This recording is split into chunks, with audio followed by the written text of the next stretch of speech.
Okay, so calcium homeostasis for sending action potentials and for muscle cell contraction. In order to do this, in order to think about regulation, we have two different sides to this picture.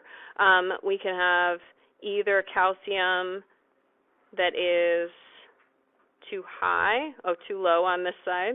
Sorry, I don't want to swap it with my notes. So if calcium's too low, and then on the other side we'll do if calcium is too high. Okay. So we're going to go to two different places depending. So starting off with this low side, if your calcium levels are too low, then that signal is going to be received, or that stimulus is going to be received by the parathyroid gland. So if you remember in lab, I said the parathyroid glands are sitting on the back of the thyroid, so they're pretty small. There's about 6 of them. And those parathyroid glands are going to release a hormone called parathyroid hormone.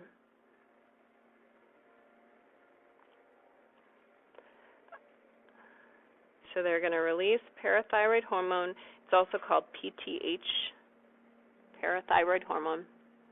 So if you had to answer something about parathyroid hormone, it's perfectly okay if you use parathyroid hormone the first time and then use the abbreviation after that, as long as you use that whole word at least once. Okay? Parathyroid hormone is in turn going to go to a couple of different effectors. The first one being the kidneys, and it is going to decrease calcium loss in the urine. So it's going to stop you from urinating all of the calcium out of your urine, and so that way you'll store a little bit more. You'll keep a little bit more in the body. Okay. We're also going to go to bone. And in the bone, we're going to inhibit osteoblasts, which are a type of osteocyte that is actively secreting, right? Blast meaning actively secreting. So these would be cells that are making bone. And then we're going to stimulate osteoclasts,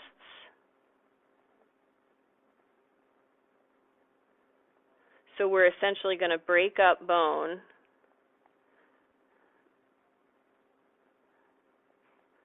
to release some of the stored calcium.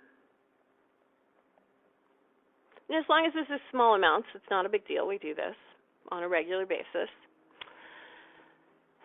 And then last but very much not least, we have that vitamin D system we talked about before, where we have vitamin D that's converted to calcitrol through a couple of different steps. Ooh, that looks very much not like calcitrol, so I'm going to fix it. Sorry. Calcitrol. Okay. So essentially we've got that pathway. It's going to tell that pathway to start, right? So it's just going to stimulate that pathway to start. So when that pathway starts, that means we're going to increase our calcium absorption from the diet. Right, so vitamin D to calcidiol to calcitrol, and the upshot is that we're going to tell our diet, tell our small intestines absorb more calcium. Okay, all of these things together are going to combine to hopefully fix our problem. So now we're going to increase Ca2+, right? So all of those effectors together.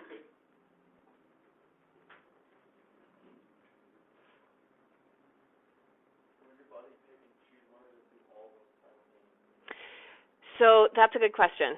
Let's think through this, right? Okay, so this guy, parathyroid hormone, where's it going to go? And when it goes to the blood, is it going to go anywhere specifically, or does it just flow through the blood? Yeah. So if we wanted it to do just one, what would we need instead as a cell signal? Instead of a hormone, we'd have to use a neuron, right? So neurons are really specific. They go to a specific location and that's it. They're not going to just do the whole body. But if we're dealing with endocrine system, we got to deal with the fact that it's got to go throughout the whole system. And anywhere there's a receptor that can attach to it, it's going to attach. So that's a great question. It's really important to think about that these effectors are sort of nonspecific effectors. If it has a receptor for parathyroid hormone, then it can make this start to happen. So yeah, it'll pretty much go to throughout the whole body. Wherever there's the most blood access is going to have the most effect. All right, so that's what happens if we've got too little calcium. So now we've got to do this other side where calcium might be too high. So instead of going to the parathyroid, now we're going to go to those parafollicular cells in the thyroid. It is really common that those two things get mixed up. So just, write this whole pathway until you remember it, okay?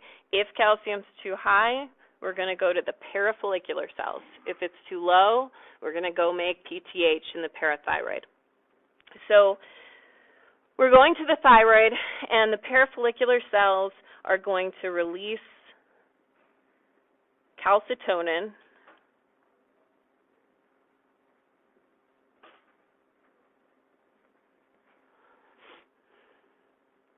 okay.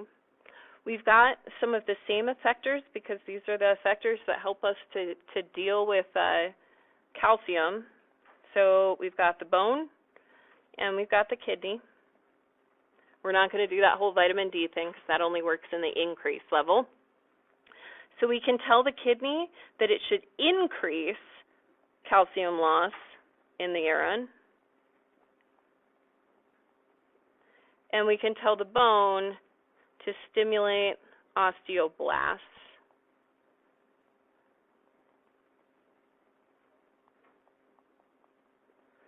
And inhibit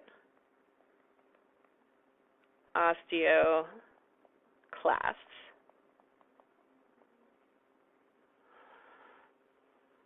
Okay, hopefully those two effectors will be enough to fix the issue, and we will lower our blood calcium. So we have a good response.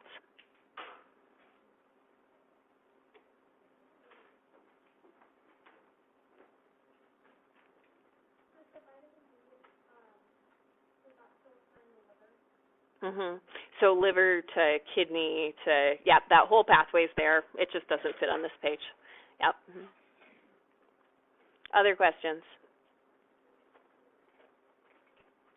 Okay. So that's our basic calcium pathway. So let's go, stop this.